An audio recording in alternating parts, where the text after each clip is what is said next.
ఈ మోడల్ను కూటమి ప్రభుత్వం ప్రతిపాదించిందని కాంగ్రెస్ నాయకులు తులసిరెడ్డి అన్నారు. ఎన్టీఆర్ ఆశయాలకు పీపీపీ విధానం వ్యతిరేకమని చెప్పారు. మెడికల్ కాలేజీల ప్రైవేటు పరాన్ని వ్యతిరేకిస్తూ కాంగ్రెస్ ఆందోళన చేపడుతుందని వెల్లడించారు. పీపీపీ విధానంలో పేదలకు ఉచిత వైద్యం ఉండదని, ప్రతిభకు ప్రాధాన్యత ఉండదు అని తులసిరెడ్డి చెప్పారు. కూటమి ప్రభుత్వం గత సెప్టెంబర్ 9వ తారీఖున జీవో 590 జారీ చేయడం జరిగింది. ఇది చాలా దురదృష్టకరం, ఇది ఆక్షేపణీయం, ఇది గర్హనీయం.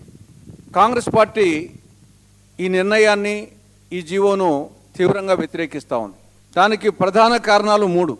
1, ప్రభుత్వ వైద్య కళాశాలను ప్రైవేట్ పరం చేయడం ద్వారా ప్రైవేట్ యాజమాన్యం వారు మెడికల్ సీట్లను, అటు ఎంబీబీఎస్ కానీ పీజీ సీట్లను లక్షల రూపాయలకు, కోట్ల రూపాయలకు అమ్ముకుంటారు. దీనివల్ల పేద విద్యార్థులు వైద్య విద్యకు దూరం అవుతారు.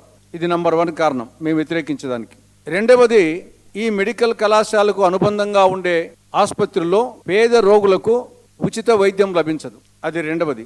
3వది, ప్రతిభకు పాడె కట్టడం జరుగుతుంది, పసిడికి పట్టాభిషేకం చేయడం జరుగుతుంది. ప్రతిభకు పాడె కట్టడం, పసిడికి బంగారు డబ్బుకు పట్టాభిషేకం చేయడం జరుగుతుంది. ఈ 3 కారణాల వల్ల కాంగ్రెస్ పార్టీ ఈ జీవోను,